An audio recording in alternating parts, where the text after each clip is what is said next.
Welcome to Story Lab. This week we're talking about joy. Well, we take a look at the story of some people who knew when to celebrate.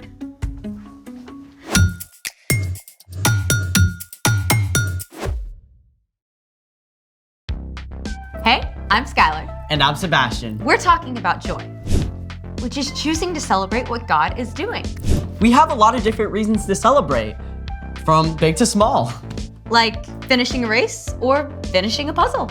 I started a puzzle last night, but it's not done yet. Did you finish the outside edges? Yeah. Then let's celebrate that. Cute.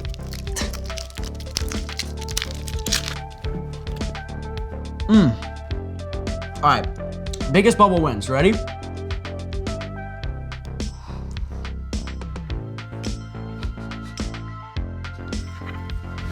Good job.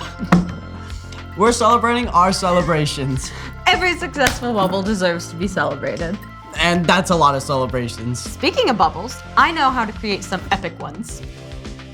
With gum? Not quite, but they're still awesome. Let's make it!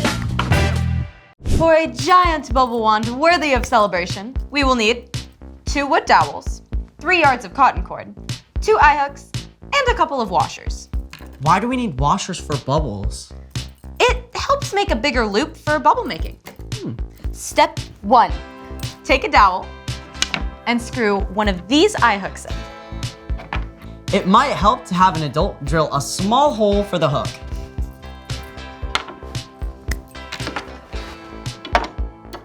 Do we cut the cord into separate pieces? Yep. Step 2, cut 1 piece of cord 5 feet 6 inches long and one that is 3 feet 6 inches. Scissors? Oh. Where'd she go? There you go. Make sure you use an adult to help you with scissors.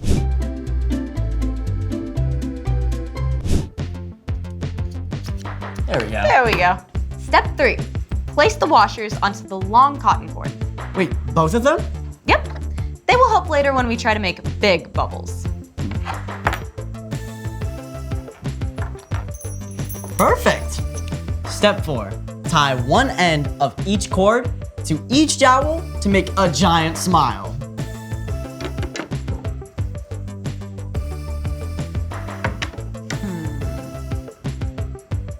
There we go. That's it. All done. I feel like we're missing something. You mean the bubbles? Hold this. Oh, okay. Teamwork makes the dream work. How do we do this? Hold the dowels together and dip the cords into the solution. Okay. Then, lift them gently, still holding the sticks together. When you are high enough, separate the sticks into a big happy smile again, then swing gently to make a bubble. Oh, that was awesome. That was a ginormous bubble. Every bubble is worth celebrating. Wait, let me try. Go for it.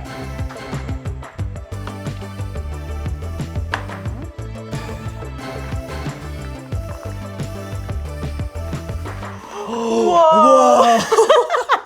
That is awesome. Nothing says celebration like bubbles. Speaking of which, it's time for The story before the story. Today, we're in the book of Ezra. Ezra tells the story of God's people after they returned from exile in Babylon. But long before, out of a deep, deep love, God created an amazing world and people, us. When people turned away from God, the world was broken. From the very beginning, God had a plan to bring us back into a relationship. God chose a man named Abraham and promised to bless the entire world through Abraham's family line. That family, the Israelites, grew in number and became a great nation. But over and over, they turned away from God.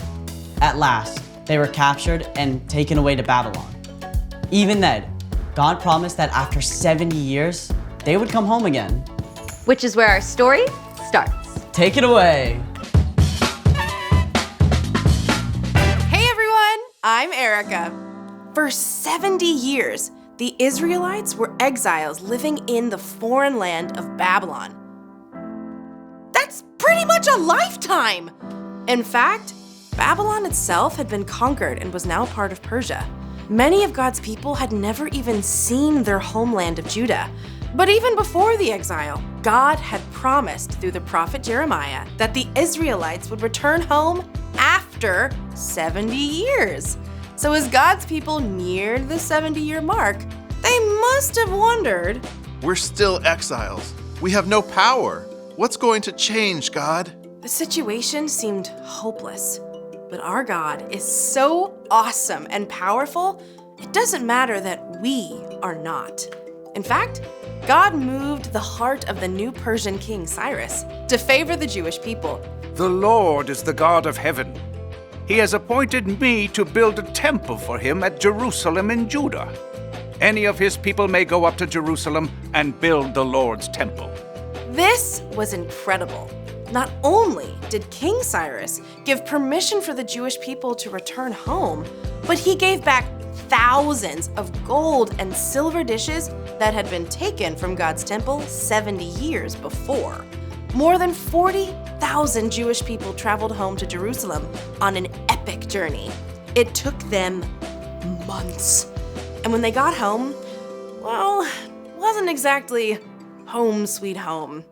The walls of Jerusalem were broken down. God's temple had been completely destroyed.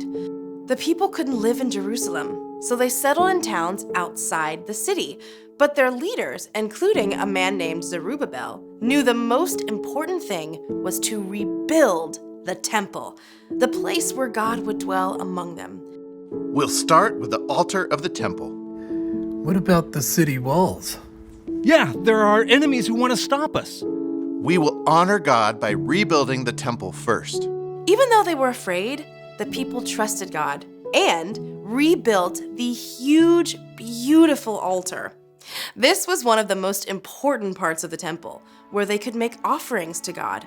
Once it was complete, they could begin celebrating the feasts and festivals that God had given to Moses hundreds of years before. Woo-woo! Part 1 was done. But there was still a huge amount of work to be done. So next, they tackled the foundations of the temple. All together now. 1, 2, 3. Massive cedar logs from faraway Lebanon were floated many miles and then carried overland to Jerusalem. Then, the people dragged them into place to form a strong foundation for the temple. Now, a foundation is a great start, but it's just a start. There was so much more work to do to rebuild the temple, and the city walls, and all Jerusalem. It probably felt overwhelming. The Levites, who had been given the role of leading God's people in worship, took their places before the temple foundation. With trumpets and cymbals, they led the people in praising God. The Lord is good. His faithful love to Israel continues forever. Woohoo! Thank you, God! Good! Most of the people had been born in exile and had never seen the temple before it was destroyed. But a few old-timers remembered the first glorious temple. Do you remember the first temple? It was bigger, grander. This one here's like a tiny ant compared to a giant grasshopper. It's true that the new temple wasn't as impressive as the first one. It was true, they still had a long way to go. But God's people were still filled with joy to know that they'd completed one big step along the way. They praised God so loudly that their shouts of joy could be heard from miles around. The end. Gotta be honest, this story makes me tired. Yeah, I mean, I'm tired when I have a little project to do for 1 week. And the Israelites had an entire temple and city to rebuild. It was a ginormous job, for sure. So, what's our part in the story? Well, you're probably not going to be rebuilding a city anytime soon, but we all have epic work to complete. School projects, learning a new skill, healing from an injury. Truth is, we will never be completely finished in this lifetime with all the things we need and want to do. That's why it's so important to celebrate the baby steps along the way. Like finishing the school year.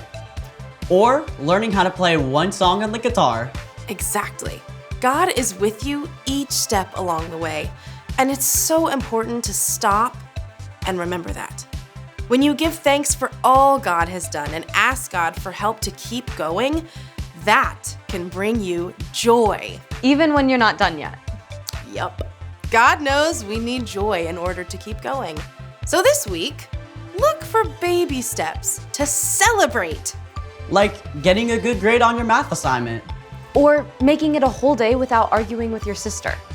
Or running around your block, working up your way to a 5K. All great ideas. Because when we follow Jesus, God gives us joy through the Holy Spirit so we can celebrate every moment along the way. See you next time.